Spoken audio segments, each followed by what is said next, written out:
Welcome to episode 152 of the Selling Your Screenplay podcast. I'm Ashley Scott Myers, screenwriter and blogger over at sellingyourScreenplay.com. Today I'm interviewing screenwriter and director David Bruckner.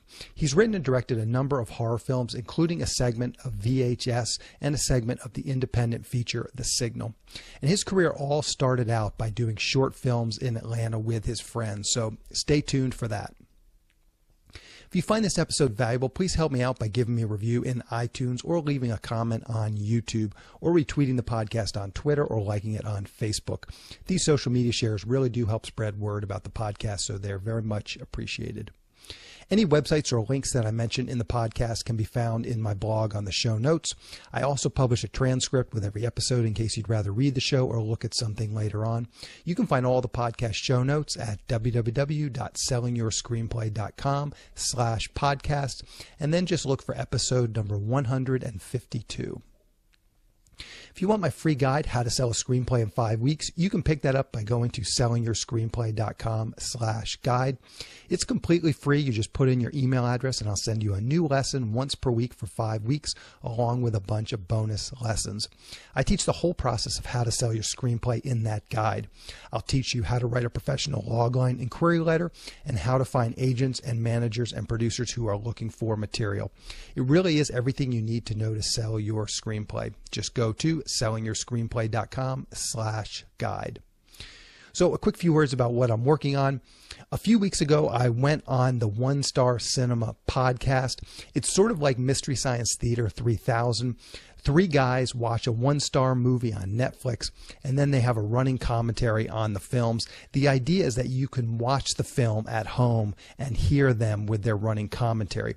They have a couple of spots in the beginning of the film so you can sync up your viewing of the film on Netflix with their viewing, and then their comments and jokes will make more sense as you're watching it. And then you just sit back and watch the film as they tell the jokes. They're really funny guys, so it's very enjoyable to watch these terrible movies with them. I heard about them from my friend Dan Benamor, who's been on this podcast a couple of times. He had worked on a few movies that they reviewed, so he thought the whole thing was very funny.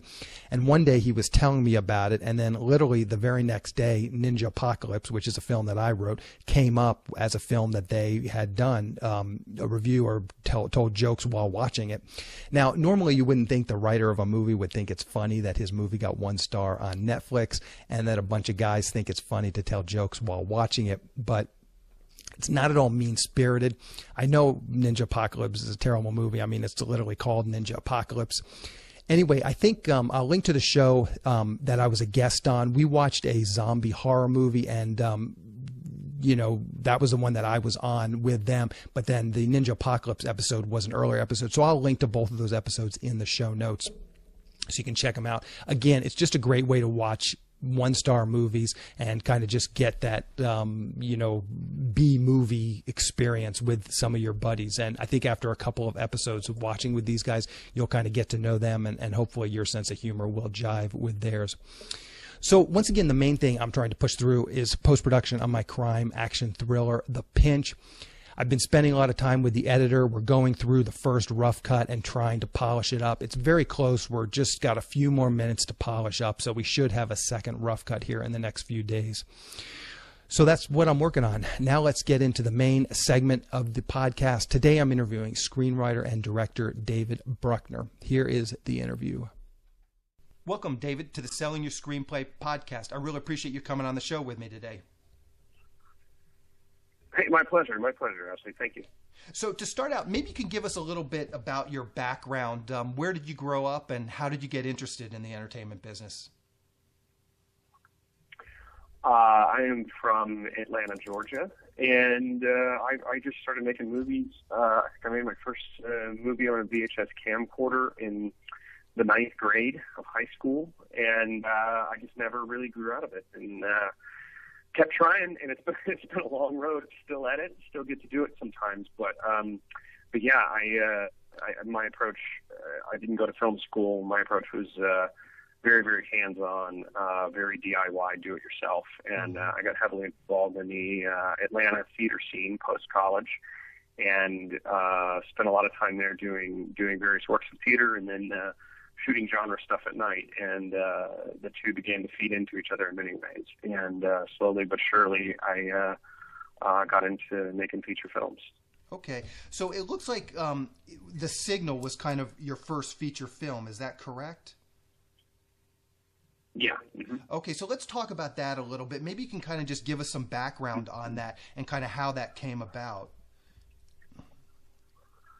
Well, the short on The Signal, it was that I'd begun working with a collaborative theater in Atlanta, and they had there was a workshop-based theater, and I like to tell the story because I think it's filmmaking these days, you almost have to find a way to create your own content with as little friction as possible, and the people that I've seen do the best and accelerate the fastest are ones that could produce content and didn't have to spend years and years and years raising money and whatnot. And we were fortunate to, I say myself and a small group of filmmaking cohorts, to work alongside this theater that had this workshop mentality wherein their primary objective was not to put butts in seats necessarily. Their funding was based on artist development. So you just come in and you try something, and sometimes it works and sometimes it doesn't. And it's a little bit more process oriented. And so we formed a filmmaking branch of that and called it the Dailies Project, wherein we would just throw prompts out to the community, like, everybody go do a short film, with this character action, or everybody go shoot a short film in the park, 3 actors, you need to have this prop, whatever it may be. And then we would screen that at local venues, and we would screen all the results together. No matter what we got, we'd screen everything. And, over the course of several years, we probably produced, 100, 150 different short films in Atlanta this way. And that really was my film school. And so The Signal was a feature film project that grew out of one of those Dailies projects, where we had started one, and it got so far along in that kind of arena. And then somebody came in with a little bit of money, just a small amount of money, $50,000, and said, hey, what if you guys made a feature out of it? What would it look like? And so we did. And it was sort of an anthology feature in the sense that there were 3 writer-directors involved, and but it was one story. It had kind of a Rashomon kind of quality to it. So at the center of it was a love triangle, and each member of the love triangle had a different perspective on a set of apocalyptic events involving a radio frequency. It's actually television and radio frequency that emanates for mysterious reasons across all airwaves and slowly starts driving people in the community to violence. So we all tackled it, shot it for $50,000. We're very fortunate for it to get into the Sundance Film Festival, and that really, for me, began what has been something of a professional filmmaking career. Okay, perfect. And let's just talk about that briefly for a minute. Going to Sundance, was it just a cold submission? Did you guys do some prep work? You hear sort of the cliche thing, you got to have a good sales rep, producer's rep, and that kind of stuff. Was yours just a cold submission to Sundance? It was a cold submission to Sundance. Yeah. Okay, perfect. And would you have any advice? We sent it off as an offering to the gods. And do you have any advice?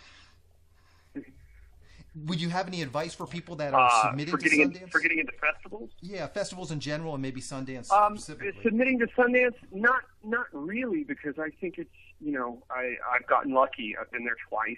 I've gotten lucky, I think, a few times because of the projects I was a part of. But it is an industry that's built on relationships, but I've also seen a lot of people do great things that didn't have those relationships necessarily. I have a very unique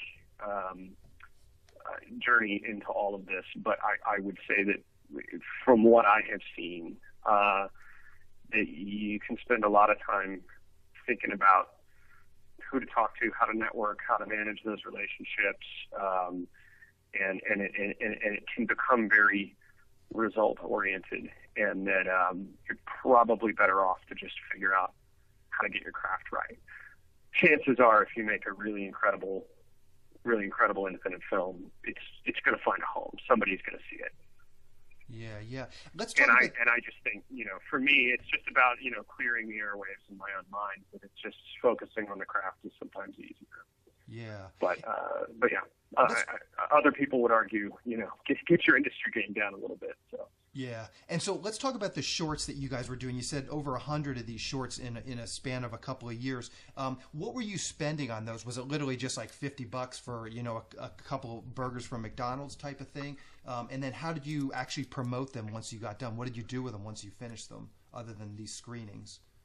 I said it was wide ranging. I mean, and this was, there were prompts to an entire community. So when I say 100, 150 short films, I mean, I couldn't even tell you how many filmmakers had contributed. I probably worked on 30 of them in some capacity, probably directed 10 myself. But I would say they varied. I mean, some of them were $50 shorts. Some of them were, something somebody had shot in their kitchen, which sometimes, it can be the most worthy effort if what's going on screen is really, really interesting. And then some of the projects were things that people did spend some money on and trade some favors on. And, it helps to have, I think several of us had commercial production companies at the time. So we were, doing regional TV commercials, we were doing corporate video, we were doing anything we could get our hands on to make a buck. And so that meant we had access to gear, or we were able to finance and purchase some of our own gear, or build relationships with people that had gear. And it becomes very much a barter system between filmmakers. It's like, I've got the editing suite, you've got the camera, let's go do something.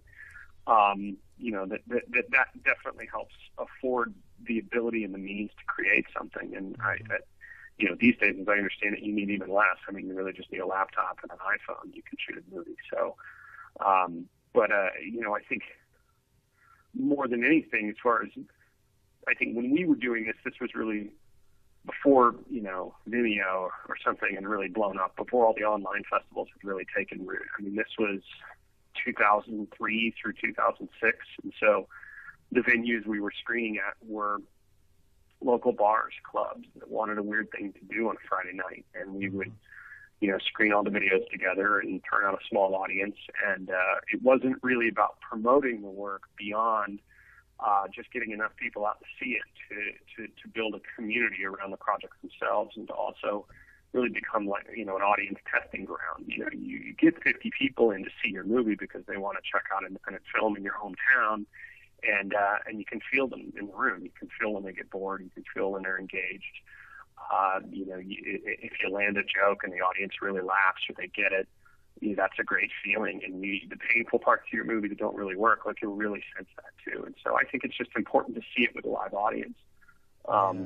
Even if you're inventing that audience and finding a way to do it. But again, I haven't been at that stage of this effort for a while, so I'm sure nowadays it's much different, just with the presence of the web and everything else. But I think, finding a way to, create content that can give you some kind of feedback, and just enough energy to keep going, I would say that's probably the most important thing.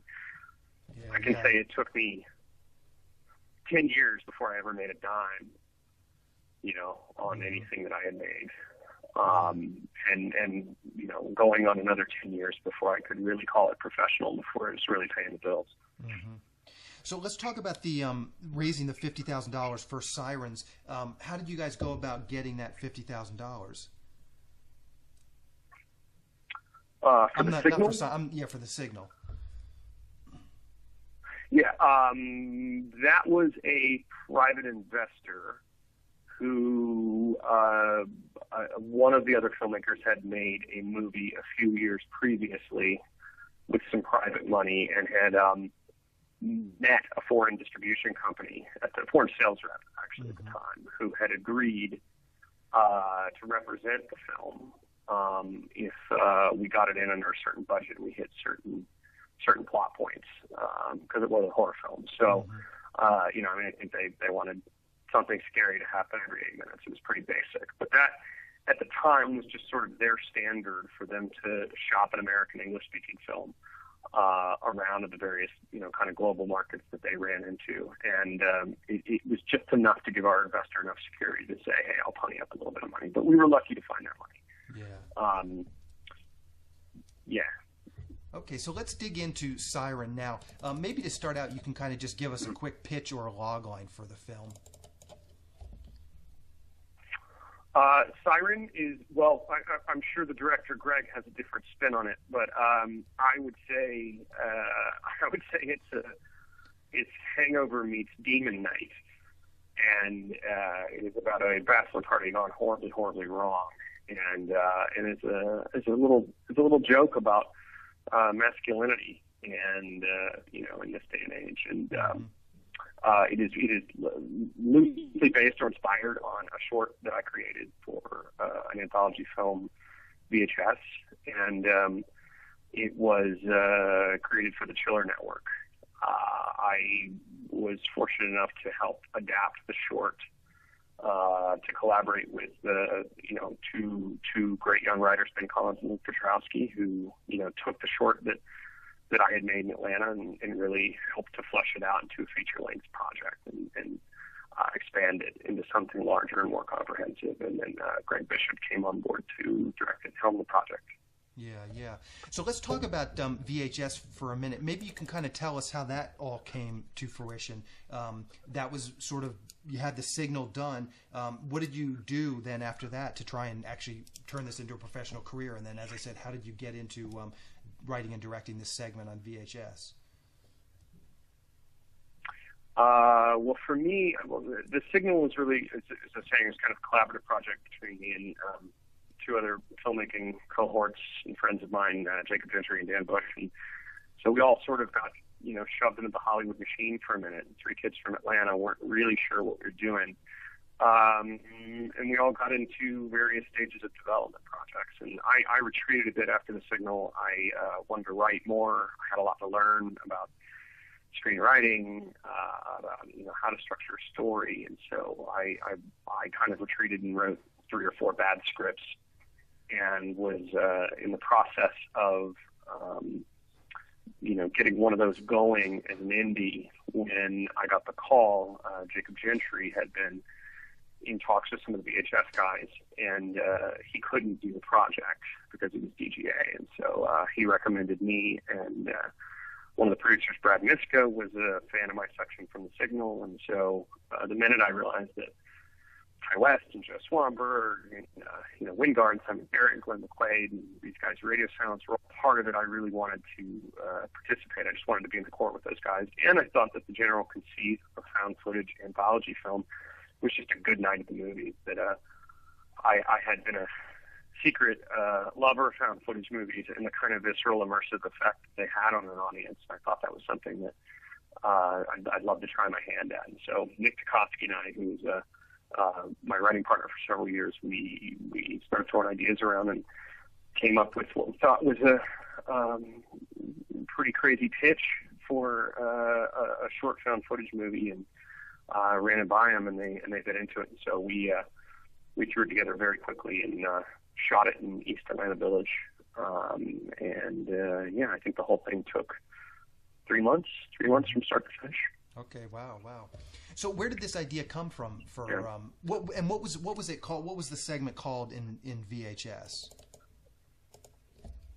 The segment was called Amateur Night, okay. And it was about 3 guys last night of spring break who kind of this girls gone wild sort of like locker room culture and spring break atmosphere. Guys who were fancied themselves as players and had a lot of male bravado, had bought a pair of video spyglasses and decided they were going to go out and try and pick up women and videotape the entire effort without telling them.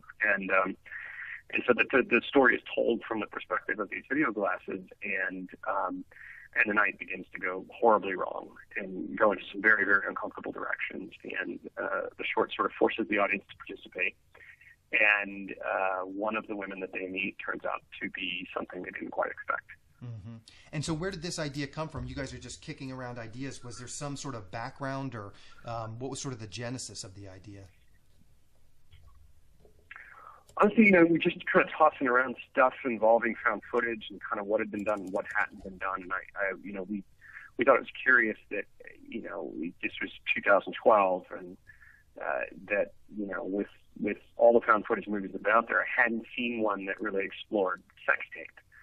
And when you think about the pervasiveness of pornography in this day and age, and how it plays a huge part of a role in sexual concepts, amongst men and women, but that it tends to be sort of a, mostly private fare. I mean, I think people are talking about it a lot more as sort of a phenomenon now than they were even 5 years ago. And so we just thought that was a really interesting place to sort of mine for personal and social anxieties, which is what we're always kind of looking for in horror films, is like, what is the little slice of contemporary life that you're uneasy about, that we can get in there, that sort of helps us prop up the horror in some way or another. And so we thought the idea of a sex tape gone wrong, or a non-complicit, to make the audience complicit with a sex tape that was being secretly filmed, and we thought that was, I don't know how we came up with it necessarily, but we just thought that would be a perfect, nasty little horror film. Yeah. So let's talk about your writing process for a minute. How much time, when you're writing a script, a feature script, how much time do you spend sort of in the preparation and outline stage versus in the actual open up final draft and start writing stage? I mean, I think it's varied on every single project. I mean, I would say that I would say for me, it's worth doing it right and outlining heavily and really getting the structure in place. I tend to be a bit of a structure junkie. What are we, what are we promising the audience? What are those obligatory notions, and how do we pay them off, and how do we, change directions when they least expect it? But I also think that you can outline too much. You can spend too much time in the conceptual stage, and then I have, as I'm sure, many people have experienced the same thing, where you sort of outgrow, or you sort of miss the window on an idea, and then you can no longer see it anymore. And so there's definitely a point in time where I think it's more beneficial to just sit down and start writing. I do find, to some degree, endless preparation, endless research, endless reading about, endless refining of anything at a conceptual level is a fancy dressed up form of procrastination. And at a certain point in time, you got to just, like, page one, open, exterior night, and just go for it. But yeah, I think it's important, especially if you're doing genre, to have a sense of what you're working with from a structural point of view. But everybody does it differently. Yeah. And when you get into the flow and you have your outline and you start writing, how many pages per day do you write, or how do you even monitor your days or consider your days a success? Again, I'm not extremely ritualistic, so it's like every single project has been a little different. I would say the most I've ever gotten out of a feature screenplay in a day, I mean, I probably had a 15 or 20 page day, but I wouldn't call that good writing. I would say it only gets good through kind of refining the words. But I would say a comfortable pace, if we have a sense of where we're going, is between 5 and 10 pages a day. Okay. But you really have to know where you're going. And sometimes you think you know where you're going, and then you don't. And you just hit a rut going. You're thinking, all right, I have some loose notes, but I'm going to turn a scene like this, but I have no idea how to do it. And you get stuck, and that happens. Yeah. And how do you know when it's when the script is ready to start showing to other people, whether it be a trusted friend, an agent, or manager? At what point do you feel comfortable doing that? Me, never. I never think it's ready. I would work on it forever. I have learned that in order for myself to function, that I really need deadlines, and I really need exterior influences that are, demanding pages from me, or demanding I put something on the table, especially if I'm going to direct it or be part of it in that capacity. So, I do better with those influences. So for me, usually it is, I'm handing it over with caveats, and we're refining it or writing it up until the day. And what does that process look like? Who do you send it to, and how do you interpret those notes? Just get a sense of sort of what your development process looks like. Do you have a trusted friend? Is it an agent or a manager? My agents and my managers are great, and definitely tend to provide insight. And I would say every single project, they varied widely from small independent projects with a group of filmmakers that I trust to writing for studio. or developing with other writers for studio, which I spent a lot of time doing in the director capacity, which is very much still writing. It's just you're not the writer, but you're still storytelling. You're still creating story. So whether I'm getting the notes or creating the notes or contributing to the notes, again, every single situation varies.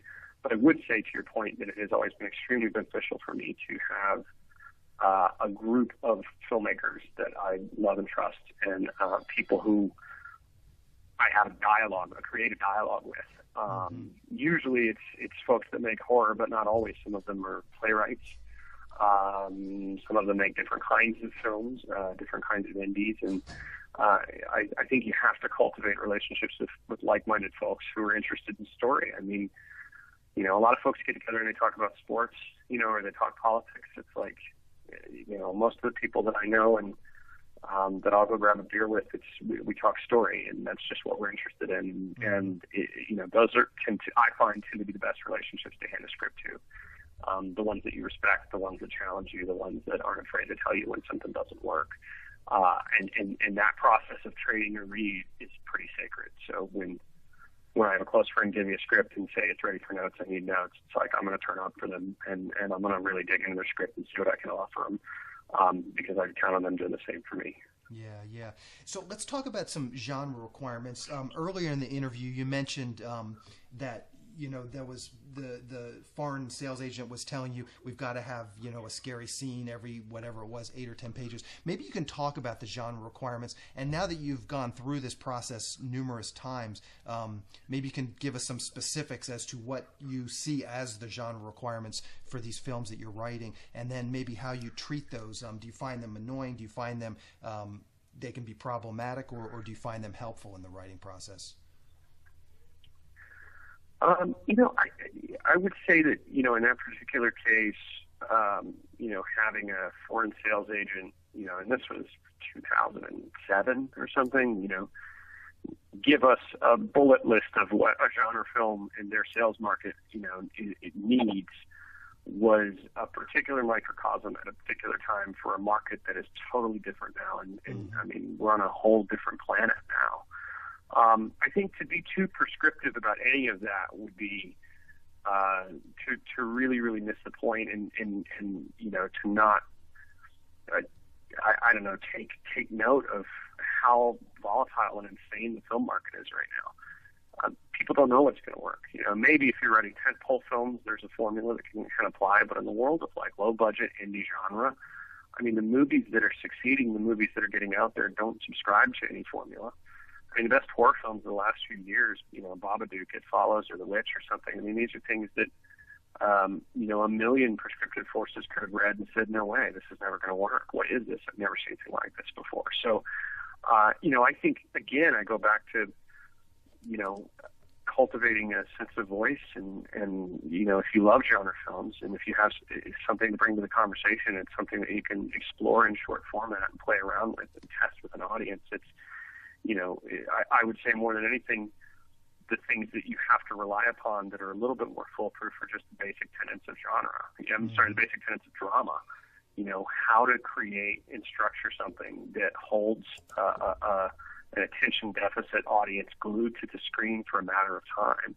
Beyond that, what you bring to it, how that engages the audience and how that elevates them or illuminates them. I mean, I think it's open territory. It's really, really hard to say. I just, over and over and over again, I keep noticing that the stuff that's working, that people are responding to, is weird, and it's very risky.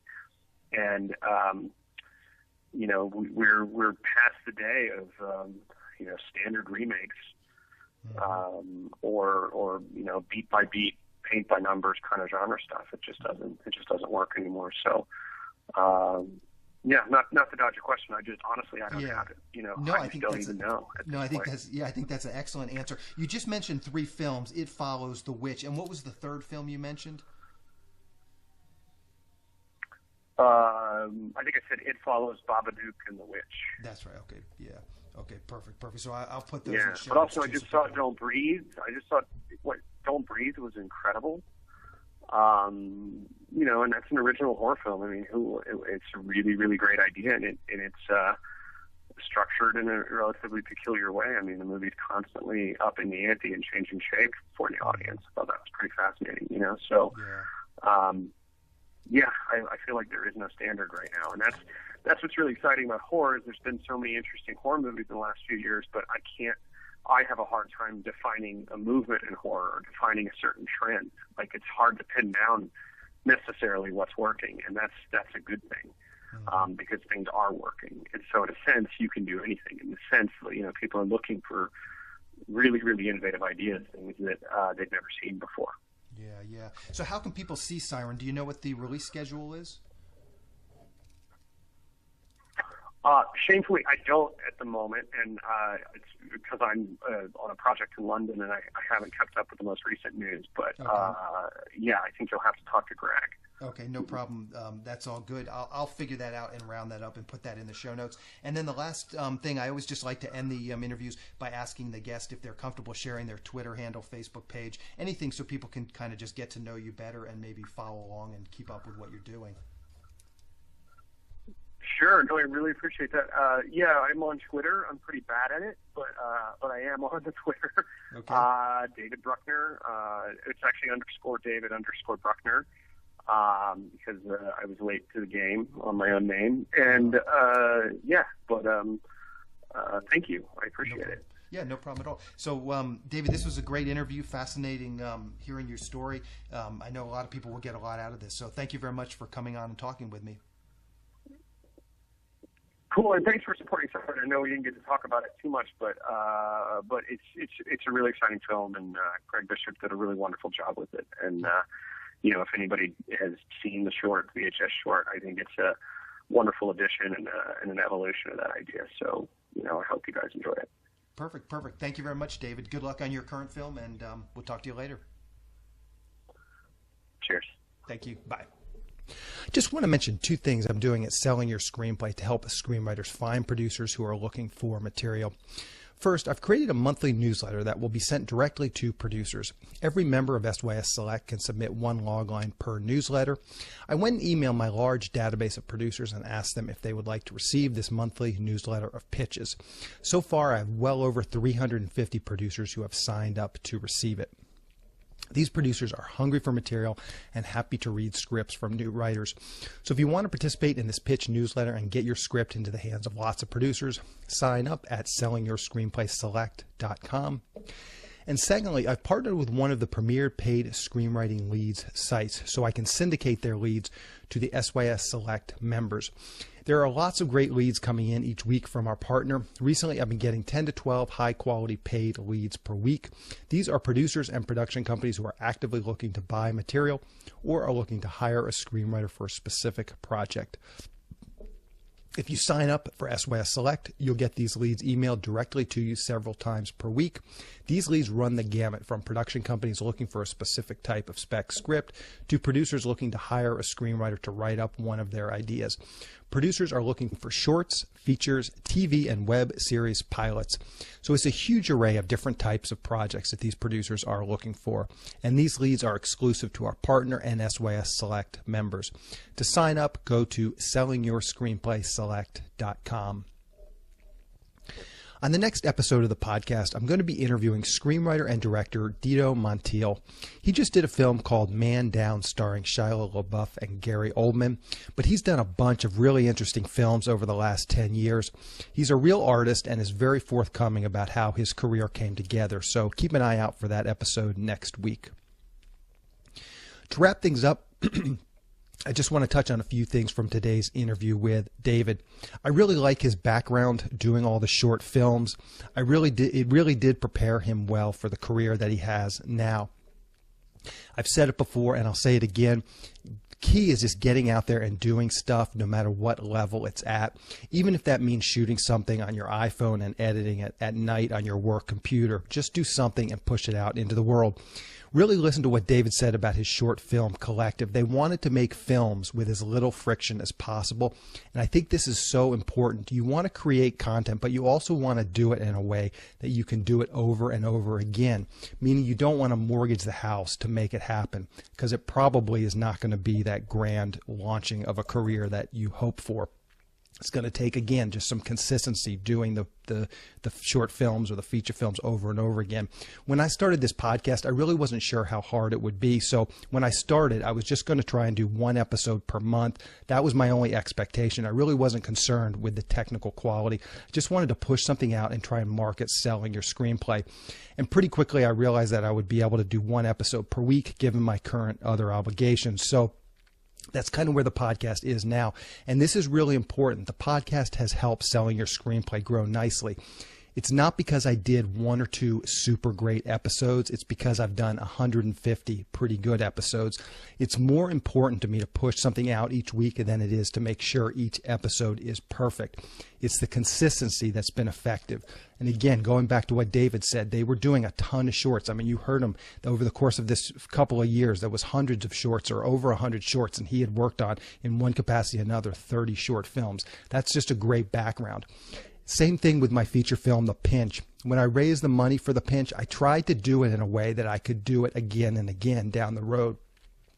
I did a Kickstarter, which I promoted mostly through the podcast here at SYS. And if I can deliver a halfway decent film, my hope is many of the same people who supported The Pinch would probably support me with another film.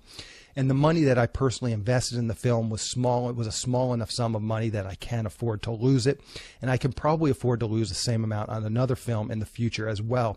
Again, I didn't mortgage my house and risk everything on it, which mostly means that I'll be able to do another film using the same basic template. I had a producer ask me why I wasn't investing more of my own money in the film. And that was always my feeling. I wanted to do the film in such a way that I could do it over and over again. The film business is so difficult. The chance I'm going to lose all my money is pretty great. Obviously, I'm going to try and make my money back, but at the same time, I do understand that there's quite a bit of risk with a feature film. So I wasn't going to invest more than I could comfortably afford to lose.